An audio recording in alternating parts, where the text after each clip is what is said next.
grab a bag of soil or a hanging basket to create this whimsical outdoor idea. I then went through my wood stash searching for enough boards of all the same size. To determine the base size, I held up some boards that would just cover the height of the plant pot. Then by stacking 2 on each side, 4 boards were cut to 18 inches long. After quick sanding, I stacked 2 of the boards on the table, then lined up a 2x4 beside them, marking their total height. Then I cut 4, then scuff sanded the edges. I stacked 2 boards on top of the 2x4s positioned on each end, then attached them all together with screws. Standing both reinforced sides up, I stacked 2 boards on each open side, then attached them with screws to create a complete box shape. I cut 2 smaller boards measuring 10.5 inches high each to create a smaller square. A canning jar rim was used to draw radius corners on all 4 edges. Then the rounded edges were cut using a jigsaw. After quick sanding along the edges, I placed the nose on the head, then flipped the works over to attach them together from the back. I then positioned 1 salad claw on the back of the head, attaching it with screws. 2 wooden spoons were marked to fit, then cut on a miter saw. I pre-drilled holes on the spoon handles, then attached them to the back of the head along the upper sides to create cow ears. Setting the main base on its side on the floor, the cow head was attached to the box with screws, positioned so the head would stand higher than the box height. I removed the hanging hooks from the ferns, then placed them into each planter and rearranged the ferns to work around the cow head features. And now my ground floor deck is all ready for summer with the cutest cow planters in the land. I've always wanted to make some sort of garden art out of metal, and while I was at a flea market, I spied these license plates and knew I could do something with them. I wanted to make a flower, so I laid the license plate on a piece of white paper and cut it to size. Then I folded the paper in half and cut out half of a petal for my pattern. I opened up my petal pattern and laid it on the back of the license plate and traced around it with a Sharpie. Using a tin snip, I cut it out. I made 5 petals in all. I wanted the petals to be bent, so I turned up the edges with the pliers. I also used a small paint can and rolled the plate along the can's edge to bend it. For the center of the flower, I cut a plate in half, and then I cut out a circle.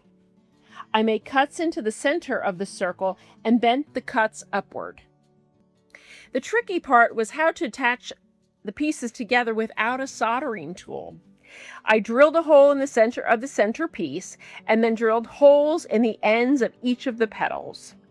I placed a bolt through each of the holes, and then using an electrical box cover, I drilled a hole in the center of that and 1 hole on each side of the center hole. I placed the bolt through the center hole and secured everything together with a nut. I threaded a cable tie through the 2 side holes in the box cover and then placed the plant stake around the bolt and secured it with the cable ties. I do love how it turned out, and I was proud of myself for figuring out how to attach the pieces together without using a soldering tool. I hope this inspires you to make something that you never thought you could make.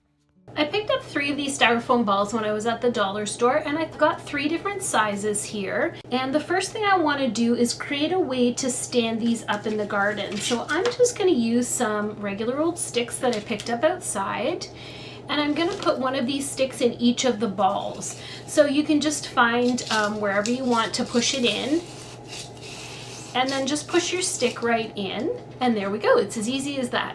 So now that I've got my styrofoam balls on the sticks, I want to go ahead and paint each of these balls. So to paint each of these balls, I'm going to go ahead and use this stick as a way to hold it while I'm painting it. And I'm going to use 3 beautiful kind of pinky jewel tones here. And I'm going to give each ball a coat of paint. And I'm just going to paint the whole thing. This doesn't have to be perfect because we're going to be covering this with something after we've painted it. But you want to go ahead and cover that styrofoam because you don't want any white peeking through once we cover this. And it's as easy as that. So once you've got your coat of paint on, you can go ahead and take a jar and just stand up your ball in the jar until it's dry. Now that the paint is all dry on the styrofoam balls, it's time to start adding some sparkle to our gazing balls for the garden.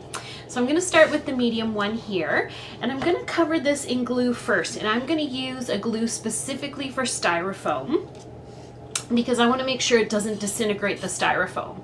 So I'm just going to put a bunch on and use a brush to just brush this all over. And this will dry clear, so I don't have to worry about it changing the color. And then as I do that, I've got a whole bunch of different colors of glitter here that I just picked up at the dollar store, and I'm going to start sprinkling this all over the ball. So as I do this, I'm going to have different colors that are coming out here. I've got nice berry colors and some silver mixed in, and I'm just going to keep working my way around the ball with this glue and just keep sprinkling on my glitter here. And I'm doing this over an old plastic container that I have so I can collect whatever falls off and then just add it back to my cup when I'm ready. And putting the stick in first makes it super handy because I can use that to hold my gazing ball while I'm doing this. So it makes a nice little handle. You can even take your hand when you're done and just kind of, just lightly smush it in there so that you know that that glitter is all nice and stuck to your styrofoam ball. So for my next gazing ball, I'm going to use the same container with the sparkle in it. I don't mind that there's some sparkle in there. And I'm going to use some of this metallic glass gravel. Again, I just picked this up at the dollar store. It was a couple dollars. And I really love the look of this. It's so pretty. So I'm going to dump this in the bucket. So I've got this beautiful berry colored gravel in there. And I'm going to do the same thing. I want to use the same foam glue. And I'm going to spread this all over my ball. And this foam glue is really nice and tacky, so it holds the whatever you're going to glue on this really well. So I'm going to take that glued side and just start rolling it. And you can see all of that beautiful gravel sticks to that glue. And this is why I wanted to paint this underneath, because the gravel's not going to be 100% on here. So you're going to see a little bit of that styrofoam. And that's why I painted it so it wasn't just white underneath. And if there's any areas where you need to add more, you can go ahead and do that.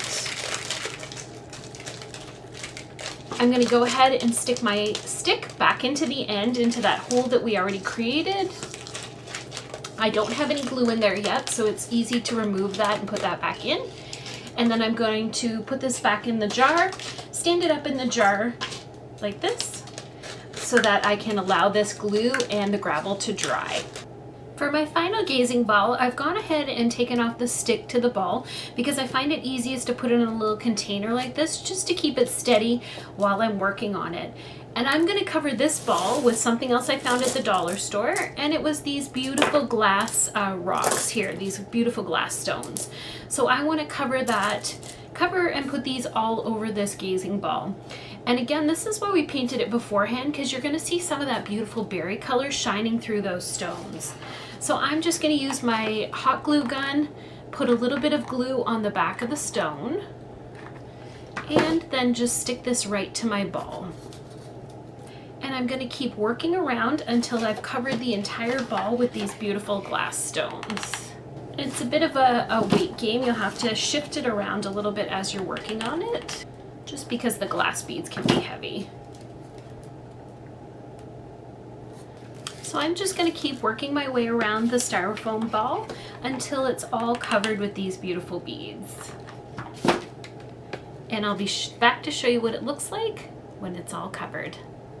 The final thing I want to do to my gazing balls before putting them outside is give them a little spray with a clear top coat. So this is a water-based top coat that I have in a spray bottle, and it's just 50% flat out flat and 50% water, so it allows me to spray it. And this is just going to protect these when they're out in the elements. So I'm just going to spray this over them and let it dry. So this is just more to protect the paint that's a little more visible on these, and I want to protect that glitter and the gravel.